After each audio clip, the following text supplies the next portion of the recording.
Warm welcome to this lecture series on organizational behavior. We are in the chapter on attitudes, and this is our fourth section in this chapter. I'll quickly summarize what happened in the previous lectures. We defined what is meant by attitudes. We looked at the three components of attitudes. We also looked at the connection between attitudes and other related concepts like values, opinion, beliefs and ideology. We also looked at some of the characteristics of attitudes and how attitudes are formed,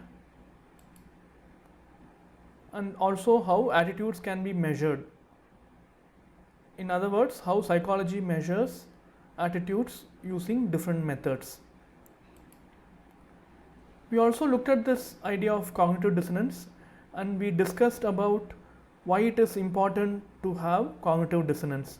So cognitive dissonance is the uncomfortable tension which happens when you have two different viewpoints about the same issue, a person or an incident. We also looked at how to change attitudes. We looked at attitudes in workplace. We looked at two important workplace attitudes: job satisfaction and organizational commitment. We saw what are the factors which can cause job satisfaction, or how to improve job satisfaction of employees in workplace.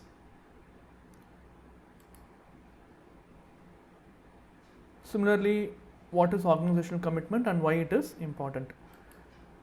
The third important, so this is where we stopped in the previous lecture. The third important attitude in workplace is attitude towards co-workers. So we are going to look at a specific case in this, which is prejudice. If you remember, we spoke about prejudice in our earlier chapter on perception. So prejudice is nothing but prejudgment.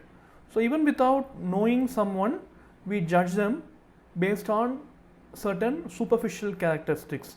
So those characteristics can be the social group which they belong to, or the way they look at, the way they look and the way they speak, or it can also be based on the way they conduct themselves and things like that. So for example, if somebody is not very good in English, when you talk to them in English, their English skills are not very good. We assume that this person has very low level of academic qualification or capacity, academic capacity, which may not be true, because English is just a language skill, but technical skills or area expertise might be different. So this person might be very good in his or her area expertise, but may not be good in English. So many times we judge with superficial things. So this is what is called prejudgment. In workplace also, prejudgment plays a very serious role, or very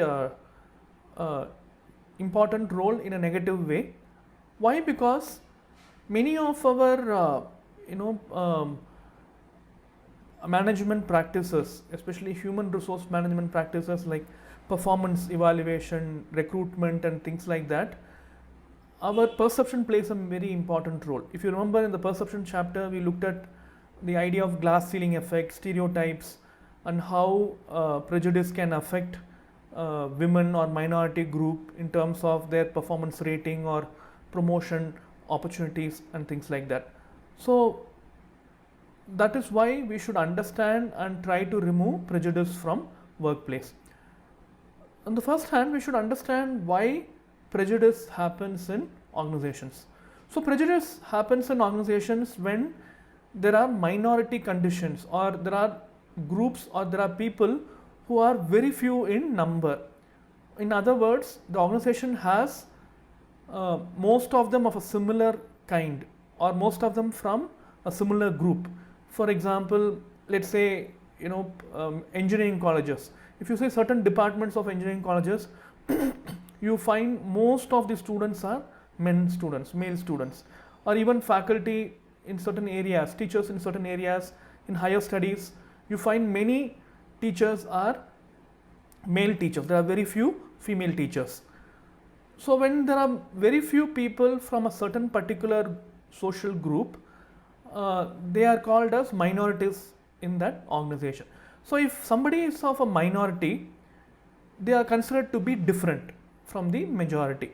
So it doesn't matter, whether that difference is normal or abnormal. So if somebody is different from me, I tend to perceive them as someone who is abnormal. For example, let's say, in my culture, men don't wear certain kind of clothes. So in most cultures, men don't wear skirt. But let's say certain cultures, like in certain European cultures, men also wear skirts. Okay, for us it sounds very, very abnormal, because it's very few men who wear skirts, or in very few cultures men wear skirts. But let's say if you go to that culture, that particular country, and it's very normal to have men wearing skirts. Let's say for them, men wearing Indian attire like dhotis, for them it is abnormal because it is a minority condition. So what happens in organizations is, when the organization demography or the background of people in that organization in terms of age, socio-cultural background, or regional background, if most of them are from the same background, if very few people are from different background, they are considered to be minorities, and they are also considered to be abnormal. For example, if I have long hair in my class or among teachers, as a teacher, very few male teachers have long hair. So if I have long hair, I will be considered as a minority, and I will be considered as an abnormal person. So that leads to prejudice. The problem with prejudice is discrimination. If you look at someone as who's different from us or from you, we tend to discriminate them. Discriminate them means we will be biased against them in terms of certain privileges, in terms of resource allocation, or in terms of distribution of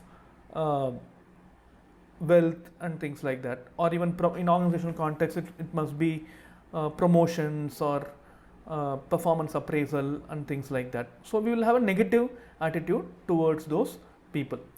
So how to balance out, or how to remove prejudice from workplace? So prejudice is a very important aspect in social groups, especially in social psychology. Prejudice has been extensively studied. For example, prejudice on colored people in USA, or prejudice on women, prejudice towards minority groups. So these are like prejudice between two social groups. So these are like very important issues, because in social psychology the focus on these issues, because it can lead to social unrest, it can lead to conflict between two groups, or even if there are no conflicts, it is injustice on the minority group, towards the minority group. So in organizations, in order to create a fair culture, in order to create a culture where everybody is treated equally and fairly, we should remove this prejudice among people's mind. So how to do it?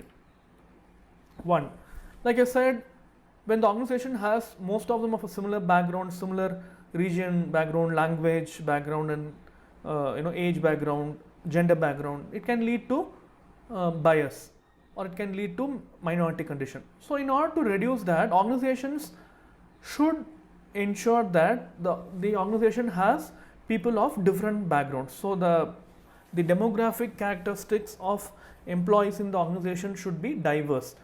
If you many of the European and Western universities or even organizations, it is mandatory for them to have very diverse workforce.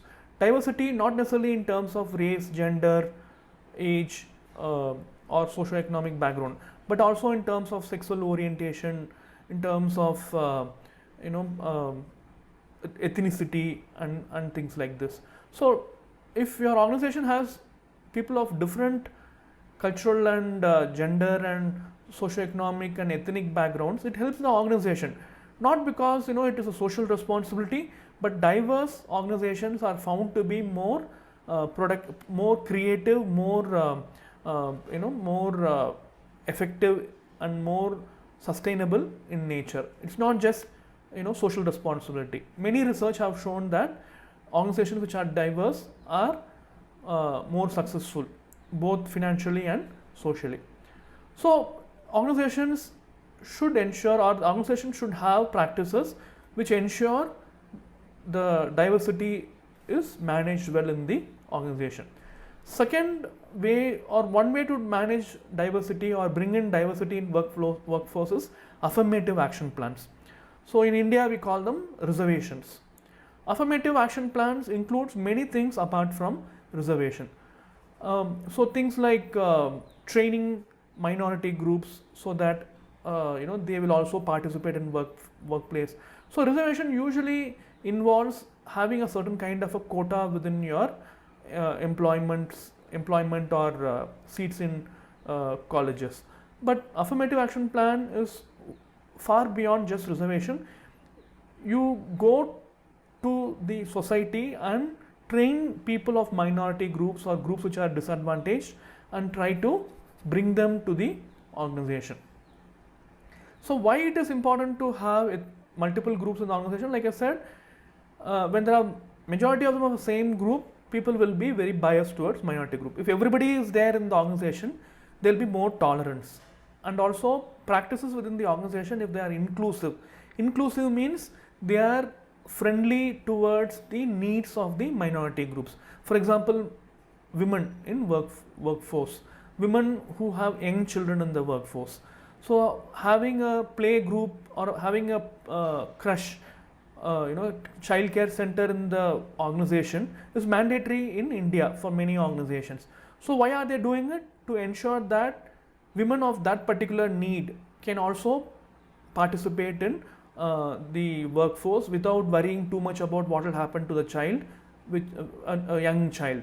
Okay, so these are practices which are called diversity management practices. And also when you bring in minority groups or groups which are very few in number, people who are very few in number in the organization, the majority group may not be sensitive towards their needs. So they may not understand or they may not try to reach out to the minority group. So we need to create or conduct sensitivity programs. We need to teach the majority group members or even all the members about the differences between different social groups and how to be tolerant towards or be inclusive towards those differences. So like I said, it's very important to have diversity in workforce because it's not just social responsibility but also helps the organization in long run. Okay, so I'll stop here. So this is the end of the chapter, but I will show you a video on prejudice in terms of racial prejudice. So how two individuals who are of two extreme standpoints became friends, and that led to resolution of certain conflict between two different social groups. So many a times what happens is we don't actually we feel the other person is very different from us. Even without understanding at a deeper level there might be similarities. So only by superficial differences we tend to choose our friends. So which is not good in long run because we tend to be very closed. If you remember I've been talking about beliefs and ideology. So this particular video talks about all these issues.